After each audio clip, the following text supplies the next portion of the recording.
Hello everyone. स्वागत है आप सभी का हमारे आज के वीडियो में।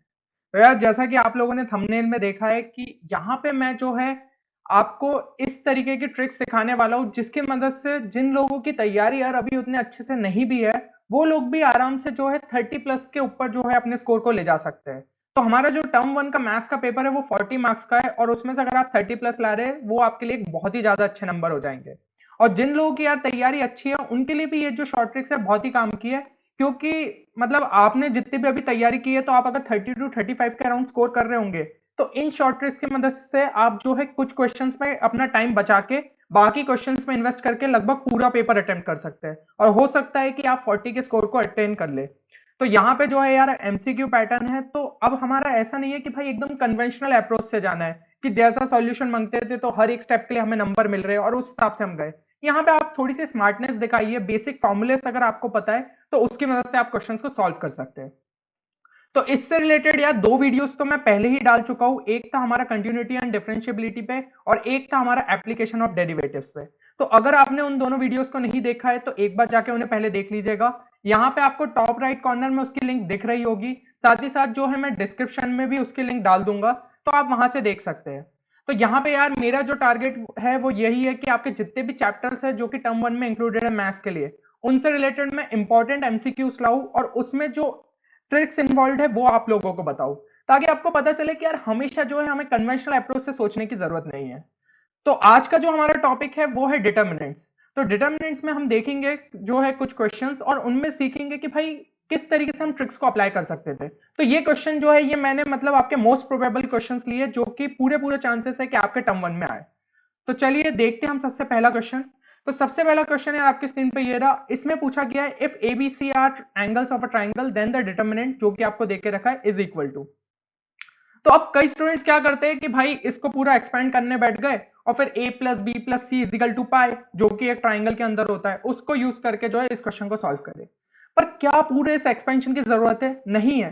भाई जब इन्होंने बोल दिया है कि एबीसी जो है एंगल्स ऑफ अ ट्राइंगल है, तो कोई भी एंगल्स मान लो एक ट्राइंगल के, और उसमें भी अपन जो है सबसे सिंपलेस्ट ट्राइंगल लो अपने सॉल्व करने के लिए। तो हमने मान लिया कि वो ट्राइंगल है इक्विलेटरल ट्राइंगल। इक्विलेटरल ट्राइंगल की खासियत क्या होती है कि जो तीनों एंगल होते हैं वो होते हैं हमारे 60 डिग्री, यानी कि a is equal to B is equal to C is equal to 60 degree. तो सिंपली इस डिटर्मिनेंट में पुट कर दीजिए।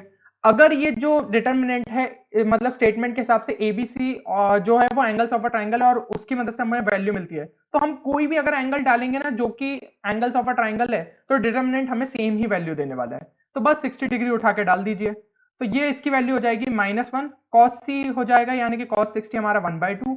ये भी हो गया हमारा 1/2, ये हो गया 1/2, ये हो गया -1, 1/2, 1/2, 1/2 एंड -1।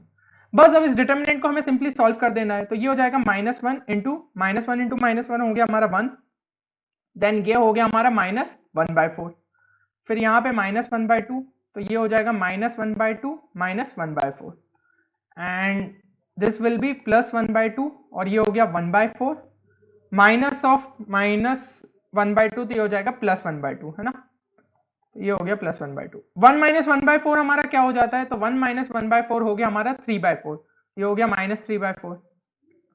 देन ये हो जाएगा हमारा -3/4 इंटू -1/2, तो ये हो गया हमारा +3/8 एंड ये हो जाएगा हमारा 1/4 + 1/2, तो ये हो गया हमारा प्लस 3/4, तो ये हो गया हमारा +3/8, यानी 3/8 + 3/8 हो जाएगा हमारा 3/4, 3/4 - 3/4 इज इक्वल टू 0।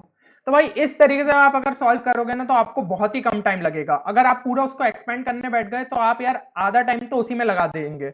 और एमसीक्यू पैटर्न देने का मकसद ही है, क्वेश्चंस आपके ज्यादा रहने वाले हैं लेकिन जो भी स्मार्ट तरीके से सॉल्व करेगा वही पूरे पेपर को सॉल्व कर पाएगा। तो इन छोटी छोटी चीजों का हमें ध्यान रखना है। चलिए तो अब हम देखते हैं नेक्स्ट क्वेश्चन। तो नेक्स्ट क्वेश्चन में आपको देके रखा है एक डिटर्मिनेंट और फिर उसके बाद हमें पूछा है कि उसमें अगर हम ए डालेंगे तो क्या वो जीरो दे रहा है, क्या बी डालेंगे तो जीरो दे रहा है। तो सिंपली इस तरीके से करना है। तो देखिए इस टाइप के क्वेश्चन में आपको ज्यादा दिमाग लगाने की जरूरत नहीं है, आप तो भाई जैसा लिखा है ना बस उसको वहीं के वहीं खोल दो। ये हो गया हमारा -(x - a) इंटू ये हो गया -(x + b) into x - c, और यहां पे हो जाएगा +(x - b) into x + a into x + c। ये होगा इस डिटर्मिनेंट की वैल्यू। अब इसको पूरा ओपन करने की जरूरत नहीं है भाई, ऑप्शंस को ध्यान से देखो। उन्होंने बोला अगर इसमें ए डालूंगा तो क्या जीरो मिल रहा है, तो डायरेक्ट यहीं पे उठा के चेक कर लो ना कि ए डालने पे क्या जीरो मिल रहा है। ए डालूंगा तो ये वाला टर्म जीरो हो जाएगा, चलो बहुत बढ़िया। यहाँ पे लेकिन ए डालूंगा तो ये हो जाएगा 2a, ये हो जाएगा a माइनस बी, और ये हो जाएगा a प्लस सी, जो कि जीरो नहीं दे रहा है। तो ऑब्वियसली ऑप्शन ए जो है वो हमारा आंसर नहीं हो सकता है। ऑप्शन बी पे अगर हम जाए तो अगर हम इसके अंदर बी डाले तो यहाँ पे ये वाला पूरा टर्म जो है ये जीरो हो जाएगा, बट क्या ये वाला टर्म जीरो होगा? नहीं, ये वाला टर्म जीरो नहीं होगा, यानी कि ऑप्शन बी भी इस तरीके से हमारा कैंसिल हो गया।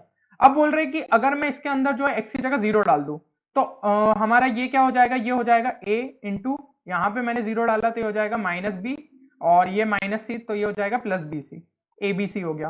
प्लस यहाँ पे जीरो डाला तो ये हो गया माइनस बी, ये हो गया a, ये हो गया c, यानी minus A B C plus A B C which is equal to zero, यानी ऑप्शन सी जो है वो हमारा सही आंसर है। ऑप्शन डी हमें चेक करने की जरूरत ही नहीं है, क्योंकि यहाँ पे आपका जो है सिंगल चॉइस करेक्ट क्वेश्चन रहेंगे। चलिए तो अब हम देखते हैं नेक्स्ट क्वेश्चन। नेक्स्ट क्वेश्चन में क्या पूछा गया है कि if X Y Z are all different from zero, यानी कि भाई एक्स वाई जेड में से कोई भी जो है वो जीरो नहीं है, तो हमें जो है इस गिवन डिटर्मिनेंट की वैल्यू निकालनी है which is equal to zero. अब यहां पे चीजें जो है ना थोड़ी सी ट्विस्ट हो गई है। देखिए मैं डिटर्मिनेंट को एक बार लिख लेता हूं, तो 1 plus Y 1 1 1 1 plus Z is equal to zero. यहां पे बोल दिया कि भाई एक्स वाई जेड जो है ऑल डिफरेंट फ्रॉम जीरो है, और इसके हमें जो वैल्यू, पर मैं यार ऐसा कुछ देख के नहीं बोल सकता कि एक्स वाई जेड की मैं ये वैल्यू डालू और ये डिटर्मिनेंट जो है वो मुझे जीरो मिल जाएगा। ठीक है, तो और तो और मतलब मुश्किल करने के लिए ये भी कर दिया कि ये सारी जो वैल्यू है ये जो है डिफरेंट फ्रॉम जीरो है। तो ऐसे केस में हमें क्या करना चाहिए, थोड़ा सा और दिमाग लगाना चाहिए। यहां पे क्या करिए, आप x की जगह 1 डाल दीजिए और y की जगह अपन क्या डालते हैं -1।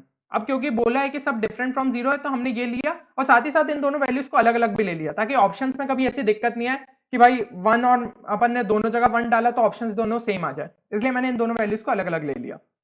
ये चीज हुई। तो इन दोनों को इसमें सब्सटीट्यूट कर दो और यहां से एक z की वैल्यू निकाल लो, तो उससे हमें एक set of X Y Z values मिल जाएगा जो कि इस डिटरमिनेंट को सेटिस्फाई कर रहा होगा। फिर हमारा काम काफी आसान हो गया। तो यहाँ पे हमने इसकी जगह क्या डाल दिया, 1 डाल दिया, तो ये हो गया 2 1 1 1, y की जगह -1 डाला, ये हो गया 0 1, ये हो गया 1 1 1 plus Z is equal to 0। तो भैया यहां तक हमारा हो गया है। अब हमें z की वैल्यू निकालनी है, तो ये हमारा सिंपली हो जाएगा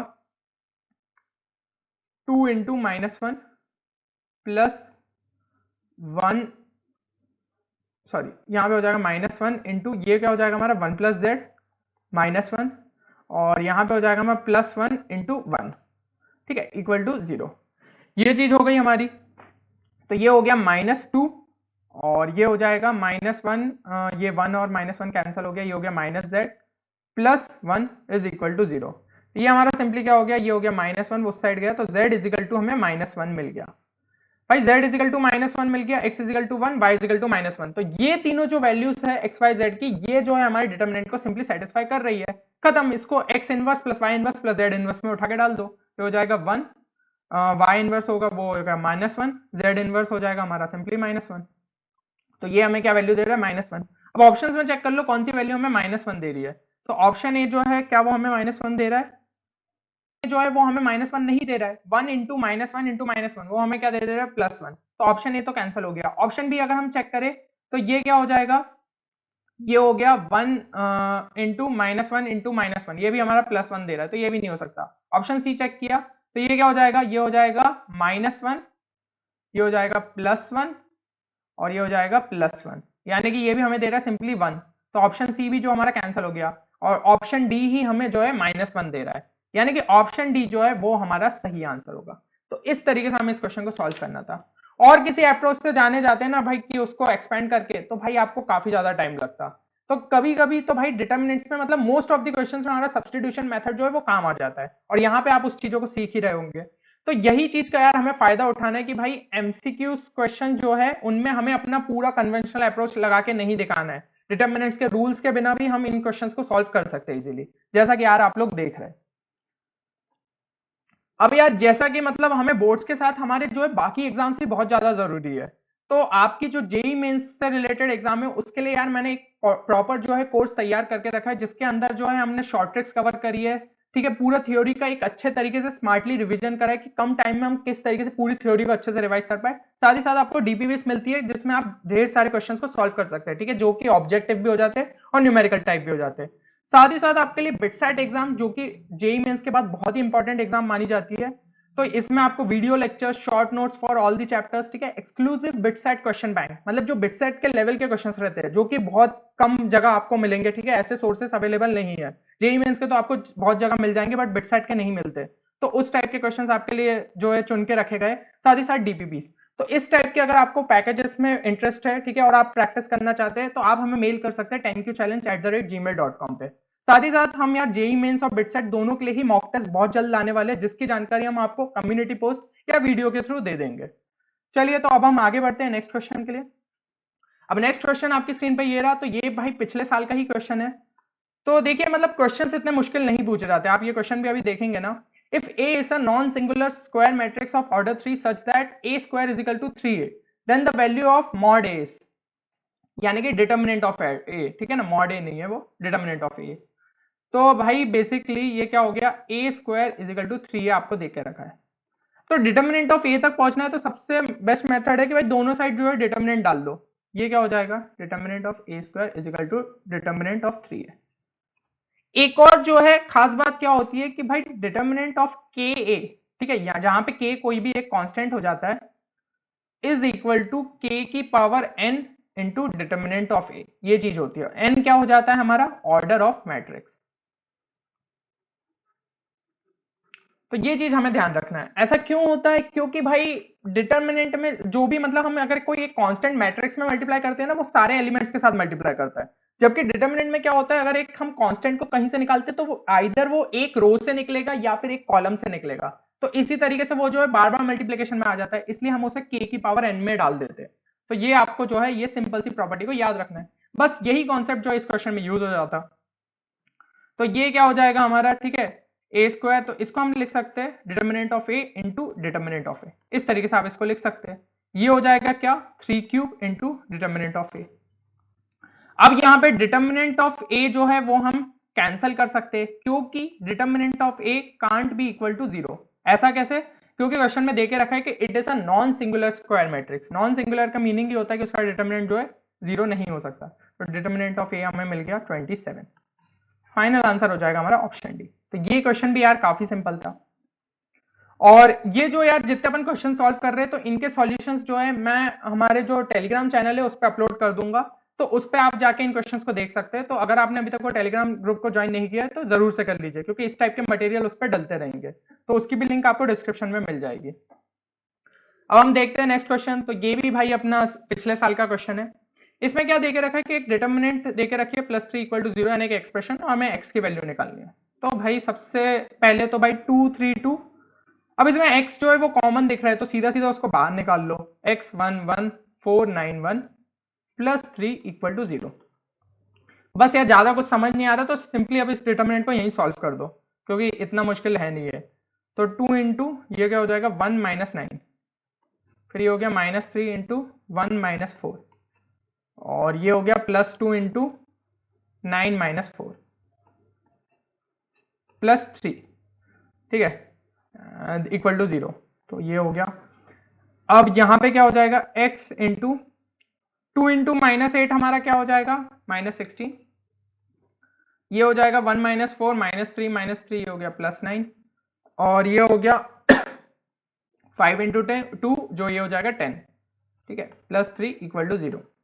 तो 9 + 10 हो गया हमारा 19, 19 - 16 हो गया हमारा 3, 3x + 3 = 0, यानी कि x मिल गया हमें -1। सिंपल सा क्वेश्चन था, है ना। तो इसमें ज्यादा कुछ ऐसा ट्रिक भी इन्वॉल्व करने की जरूरत नहीं। ट्रिक क्या थी भाई, सिंपल x को कॉमन निकाल लो, नहीं तो बाकी लोग x को भी लेके चल रहे, क्यों लेना है। वेरिएबल को जब भी मतलब निकाल सकते हो कोई कॉमन, और वो निकाल लिया करो भाई, धोने की जरूरत नहीं है अपन को, है ना। अब हम देखते हैं नेक्स्ट क्वेश्चन। तो इस क्वेश्चन में आपसे क्या बोला गया है कि इस डिटर्मिनेंट की हमें वैल्यू निकालनी है। तो फिर से हमारे जो बहुत ही मतलब इंटेलिजेंट स्टूडेंट्स होते हैं वो क्या करते हैं, पूरे डिटर्मिनेंट को जो है एक्सपेंड करने बैठ जाते हैं। बट यार क्वेश्चन एमसीक्यू है, इस चीज को समझो। हम यहाँ पे अपने टाइम को जो है वो सेव कर सकते हैं। तो कैसे सेव कर सकते हैं भाई, कुछ एक्स और वाई की जगह वैल्यूज डालो और काम हो जाएगा हमारा। अब यहाँ पे एक्स और वाई की जगह 0 0 मत डाल देना, ठीक है, दिक्कत क्या है भाई, ऑप्शंस में कहीं भी अपन x5 की जगह दोनों की जगह जीरो डालेंगे तो सभी जीरो देंगे। तो इनके बीच में हम जो है मतलब किसी तरीके से डिफरेंशिएट कैसे करेंगे कि भाई कौन सा सही आंसर है। तो अलग अलग वैल्यूज उठाओ। तो सबसे पहले हम करते हैं कि x की जगह y ले लेते 1 ले लेते और y की जगह हम 0 ले लेते। इससे क्या हो जाएगा, तो ये हमने 1 डाला, y की जगह 0 डाला, ये हो गया 1 1 1। और यहाँ पे क्या हो जाएगा 1 प्लस 0, ये हो गया 1, ये हो गया 1 और ये भी हो गया 1। तीसरे की निकालने की जरूरत नहीं है भाई, दो जो हमारे कॉलम है दोनों आइडेंटिकल है, यानी कि इस डिटरमिनेंट की वैल्यू इक्वल टू 0 मिलेगी। अब ऑप्शंस में चेक करो कि भाई x की जगह 1 और y की जगह 0 डालने पे कौन सा ऑप्शन जो है हमें 0 दे रहा है। तो भैया यहाँ पे देखा ऑप्शन ए तो नहीं दे रहा है, ऑप्शन बी देखा तो ऑप्शन बी दे रहा है, ऑप्शन सी देखो तो ऑप्शन सी भी दे रहा है, और ऑप्शन डी दे रहा है क्या, ऑप्शन डी नहीं दे रहा है। यानी कि बी और सी में से कोई एक आंसर है। तो चलो एक कोई और पेयर वैल्यू उठा लेते हैं एक्स और वाई के लिए और चेक कर लेते हैं। तो अब इन दोनों वैल्यूज को जो है रिवर्स कर दो, एक्स की जगह 0 डाल दो, वाई की जगह 1 डाल दो। ये हो गया 0, ये हो गया 2, ये हो गया 1, और यहाँ पे क्या हो जाएगा 1, ये हो जाएगा 0 और ये हो गया 2। फिर यहाँ पे क्या हो जाएगा 0 प्लस 1, ये हो गया 2, ये हो गया 1 और यहाँ पे हो जाएगा 0। तो अब अगर हम इस डिटर्मिनेंट को सॉल्व करते हैं तो इसकी वैल्यू क्या हो जाएगी, यहाँ पे आ गया 0, ये हो गया -1 इंटू, ये हो गया -1 प्लस 2 इंटू, ये हो गया हमारा 2 इंटू 2 4, है ना। ये वैल्यू दे दी हमें 9। अब ऑप्शन बी और सी में चेक करना है कि भाई कौन सी वैल्यू हमें 9 दे रही है जब हम x की जगह 0 डाल रहे हैं और y की जगह 1 डाल रहे हैं। तो ऑप्शन बी तो दे रहा है भाई 9, ठीक है, और ऑप्शन सी को चेक करो तो y की जगह 1 डाला और x की जगह 0 डाला, नहीं ये तो 3 दे रहा है, यानी ऑप्शन सी हट गया। तो ऑप्शन बी जो है वही हमारा फाइनल आंसर होगा। इस तरीके से जो है यार आपको ऑप्शन एलिमिनेशन मेथड भी आना चाहिए, तो जो है आप क्वेश्चंस को इजीली सॉल्व कर सकते हैं। तो हर बार भाई एक्सपेंशन लगाने की जरूरत नहीं है, ठीक है, जब इतने सारे वेरिएबल्स और ये सब चीजें इन्वॉल्व हो तो वेरिएबल की जगह कोई वैल्यू उठा के डाल दो, क्वेश्चन जो है बहुत सिंप्लीफाई हो जाएगा। चलिए अब हम देखते हैं नेक्स्ट क्वेश्चन। तो if area of triangle is 35 square units, जिसमें हमें वर्टाइसेस देके रखी है, तो के की वैल्यू पूछा है। अब आप बोल रहे होंगे कितना सिंपल क्वेश्चन है तो क्यों उठा के डाला है भाई हमने। तो ये टाइप के सिंपल क्वेश्चन भी आ सकते हैं, पर इसमें भी एक जो है ट्रिक छुपी है, तो वो हम देखते हैं क्या है। एरिया ऑफ ट्राइंगल आपको 35 देके रखा है, तो सिंपल से एरिया ऑफ ट्राइंगल का फॉर्मूला क्या होता है 1/2, और यहाँ पे आप कोऑर्डिनेट्स लिखते हैं और साथ ही साथ 1 1 1 लिखते हैं ना। तो यहाँ पे आ जाएगा हमारा 2, ये हो गया -6, ये हो गया 5, ये हो गया 4, ये हो गया k 4, और यहाँ पे क्या आ जाता है हमारा 1 1 1 and this is equal to 35। तो यार इतना करके मत छोड़ के आना, ठीक है, गड़बड़ हो जाएगी। क्या गड़बड़ हो जाएगी, एरिया ऑफ ट्राइंगल जो है हमेशा ही मतलब ना पॉजिटिव रहेगा, तो हमें इस जो अपना, क्योंकि भाई कुछ वेरिएबल इन्वॉल्व है इसलिए हम कह नहीं सकते कि वैल्यू जो है पॉजिटिव आएगी कि नेगेटिव आएगी, तो हम इस पे एक मॉड लगा देते। ये हमारा जो है ये डिटर्मिनेंट वाला है, ठीक है, वो वाला बार है, और ये हमारा मॉड वाला बार है, तो दोनों में हमें कंफ्यूज होने की जरूरत नहीं है। अब सिंपली करो, तो ये मॉड को जब उठा के इधर डाल दूंगा तो यहाँ पे +-35 आ जाएगा, ठीक है, और ये 2 उधर मल्टीप्लाई हो जाएगा तो +-70, यानी कि ये जो हमारे डिटर्मिनेंट की वैल्यू है ये +-70। तो एक बार हमें +70 के साथ सॉल्व करना है और एक बार हमें जो है -70 के साथ सॉल्व करना है। तो पहले तो डिटर्मिनेंट अलग से सॉल्व कर ही लो। तो ये हो जाएगा हमारा 2 इंटू 4 - 4, ये हो गया 0, फिर यहाँ पे आ जाएगा +6 इंटू, ये हो गया 5 - k, और यहाँ पे आ जाएगा हमारा +1, ये हो गया 20 - 4k। इसको हम थोड़ा सा सॉल्व कर लेते हैं, हो गया 30 - 6k प्लस 20 - 4k, क्या मिल गया हमें 50 - 10k। तो एक बार 50 - 10k अगर हमारा 70 हुआ तो ये क्या हो जाएगा हमारा 10k इज इक्वल टू -20, यानी कि k की वैल्यू हमें क्या मिल गई -2। और अगर हम एक बार उसको -70 ले ले तो वो हमें क्या दे देगा 50 - 10k इज इक्वल टू -70। तो ये आ गया हमारा 120 इज इक्वल टू 10k, यानी k की वैल्यू हमें मिल गई 12। तो ऑप्शन डी जो है वो हमारा सही आंसर हो जाएगा। तो ये चीज का आपको ध्यान रखना है, अगर आप मॉड नहीं लगाते तो आप सिर्फ जो है क्या करते हैं +70 वाला ही केस लेते और आपको आंसर सिर्फ k इज इक्वल टू -2 मिलता, आप ऑप्शन भी लगा के आ जाते हैं। पर ये जो है कॉन्सेप्ट को सीख लीजिए, ठीक है ना, कि मॉड लगाना जो है बहुत जरूरी है। तो ऑप्शन डी जो है वो हमारा सही आंसर होता है। चलिए अब हम देखते हैं नेक्स्ट क्वेश्चन। तो नेक्स्ट क्वेश्चन है हमारा कि if a is equal to, ये आपको देके रखी है matrix, then find the value of k if, ये आपको determinant 2a is equal to k determinant of a। तो यार ये चीज अभी अभी डिस्कस की थी अपन, है ना। k क्या होता है, k की power n determinant of a, और n क्या हो जाता है हमारा ऑर्डर ऑफ मैट्रिक्स। तो इस मैट्रिक्स से हमें कोई मतलब ही नहीं है, ठीक है, ये आपको कंफ्यूज करने के लिए देके रखी है। एक ये जो मैट्रिक्स, इसके अंदर कोई भी वैल्यू डालेंगे ना, आंसर हमारा सेम ही आने वाला है, क्योंकि यहाँ पे तो हमें प्रॉपर्टी से इसको सॉल्व करना है। तो determinant of 2a is equal to k of determinant of a, इसको हम क्या लिख सकते हैं, 2 square into determinant of a is equal to k determinant of a। तो देखिए ना, डिटर्मिनेंट ऑफ a और डिटर्मिनेंट ऑफ a तो हमारा कैंसिल हो गया सिंपली, तो k क्या मिल गया हमें 4। तो मतलब ही नहीं है हमें कि भाई इसके अंदर कोई भी वैल्यू आए, ठीक है ना, 1 2 4 2 या कोई भी जो है सेट ऑफ नंबर्स आए, हमें आंसर हमेशा k इक्वल टू 4 ही मिलेगा, यानी कि ऑप्शन ए जो है वो सही आंसर है। अब हम देखते हैं नेक्स्ट क्वेश्चन। तो if x is equal to -9 is a root of, ये आपका जो गिवन डिटर्मिनेंट है, then the other two roots are, ये चीज आपको देके रखी है। बहुत सारे स्टूडेंट्स इस क्वेश्चन में भी क्या करते हैं ना कि भाई चलो कुछ समझ नहीं आ रहा है तो सिंपली इसको जो है एक्सपैंड करते हैं। आप देख रहे हैं पहले ही इसमें आप जब एक्सपैंड करेंगे तो एक क्यूबिक बन जाएगा, और क्वेश्चन जब क्यूबिक में पहुंच जाता है तो भाई उसको लॉन्ग फैक्टराइजेशन मेथड से फिर क्वाड्रेटिक के रूट्स निकालो, ठीक है, फिर अलग अलग, तो एक रूट जो है बाय इंट्यूशन, इस तरीके से हम सॉल्व करते हैं। तो यहाँ पे भाई आपको एक स्टेटमेंट भी देके रखिए कि x is equal to -9 is a root, तो पक्का कुछ ना कुछ तो यूज हो रहा होगा, ऐसी स्टेटमेंट वेस्ट के लिए थोड़ी दे दी होगी। तो थोड़ा सोचो, x इज इक्वल टू -9 एक रूट देके रखा है, और एक और चीज आप नोटिस कर रहे होंगे, हर कॉलम को जब मैं ऐड करूंगा तो ये x+9 है, ये भी x+9 है, और ये भी x+9 है, ठीक है, सिंपल कॉलम्स को ऐड करते जाए तो x+9, तो x+9 तो भाई इस एक्सप्रेशन का फैक्टर ही बन जाएगा, क्योंकि x इज इक्वल टू -9 जो है वो एक रूट है। तो चलो अपन थोड़ा उस अप्रोच से सोचते हैं। तो यहाँ पे मैंने तीनों को जब प्लस किया तो ये हो गया x+9, ये हो गया x+9, ये भी हो गया हमारा x+9, ये हो गया 2x2 7 6x, ठीक है ना, ये सिंपल हो गया हमारा। तो मैंने सिंपल ऑपरेशन क्या लगाया कि भाई R1 में जो है अपन ने R1 plus R2 plus R3 ये चीज हमने कर दी है, ठीक है। तो इस तरीके से जो है हमने ये ऑपरेशन लगा के यहाँ पे हम पहुंच गए इक्वल टू 0। अब x+9 को कॉमन उठा के बाहर निकाल लो, ये हो गया x+9 कॉमन, यहाँ पे क्या आ जाएगा हमारा 1 1 1 2x2 7 6x is equal to 0।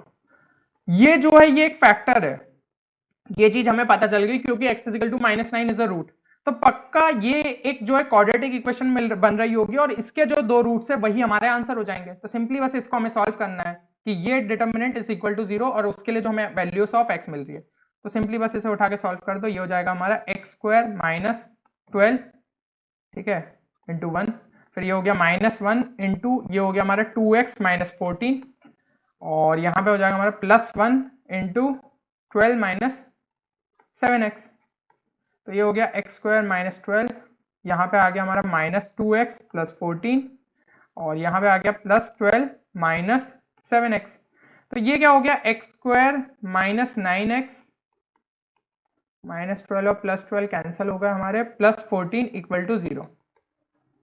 तो ये हो गया हमारा -7x और -2x, तो ये क्या हो जाएगा simply x - 7 into x - 2 is equal to 0, है ना।